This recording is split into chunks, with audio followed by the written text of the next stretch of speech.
início a mais uma videoaula, hoje de ciências.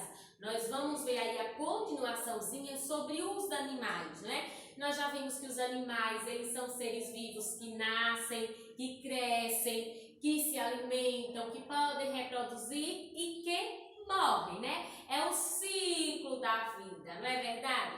Então vamos lá. Vimos também algumas características. Nós vimos os animais que eles são terrestres e aquáticos, e vimos as características tanto de um quanto de outro. Qual é a característica principal do animal terrestre? Ele vive na terra. Qual é a característica principal do animal aquático? Porque ele vive na água. Vimos também os animais vertebrados e os invertebrados. E aí agora vocês vão precisar dessas características para poder responder a uma questãozinha que tem na atividade, na página 310. Então, preste atenção. Vamos relembrar, certo? Qual é a principal característica do animal invertebrado? É porque ele não possui a coluna vertebral, né? E qual é a principal característica do animal vertebrado? Porque ele possui a coluna vertebral, ele possui o crânio, ele possui os ossos, certo? Aí agora, a tia colocou aqui sobre o esqueleto. Por quê? Porque vocês também têm uma questãozinha aí na atividade que vocês irão responder qual é a função do esqueleto, o que é o esqueleto. Aí aqui a tia já colocou de forma resumida, certo? Mas vocês vão ler direitinho o conteúdo para poder também fixar na memória. Esqueleto, o que é? O esqueleto é o conjunto de ossos. É o conjunto de ossos responsável por sustentar o corpo, certo? Aqui, ó, a tia já colocou a função, sustentar os órgãos, e ele nos permite, né, porque tem os músculos, e aí esses músculos também auxiliam na nossa movimentação, na movimentação do corpo, certo? Então, prestem atenção. As características dos vertebrados é porque eles possuem a coluna vertebral, ele possui o crânio, certo?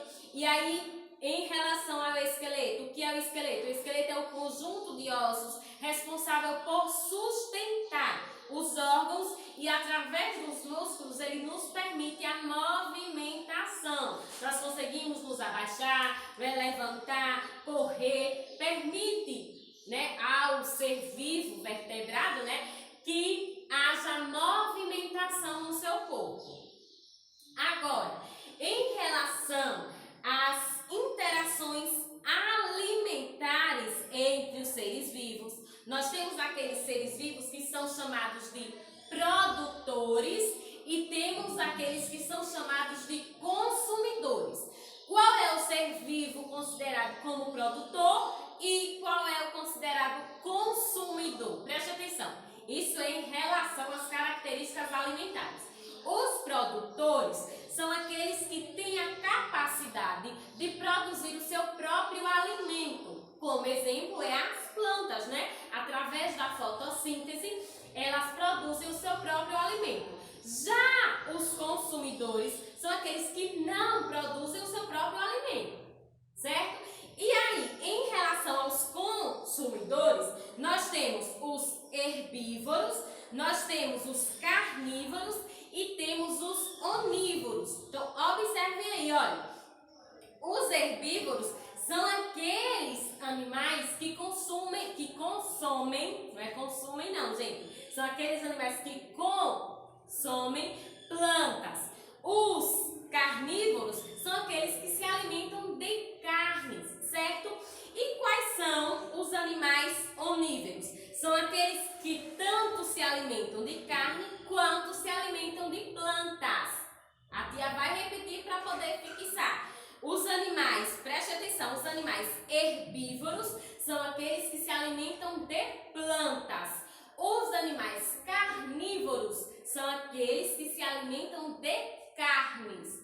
E os animais onívoros são aqueles que se alimentam tanto de plantas quanto de carnes, certo? Vocês podem ler aí o conteúdozinho para fixar bem na memória, na página 308, 309, na página 310 também têm uma partezinha do conteúdo, porque eu sempre peço para que vocês leiam. Aqui está explicando? Sim, mas à medida que você vai lendo, o conteúdo vai fixando melhor na memória de vocês, certo? Então, vocês irão responder as atividades das páginas 310 e 311. Por hoje vamos ficando por aqui. Qualquer dúvida vocês já sabem, pode ir lá no grupo, pergunta que aqui está à disposição de vocês para tirá-las todas, certo? Ó, um beijão no coraçãozinho de vocês e até a nossa próxima videoaula.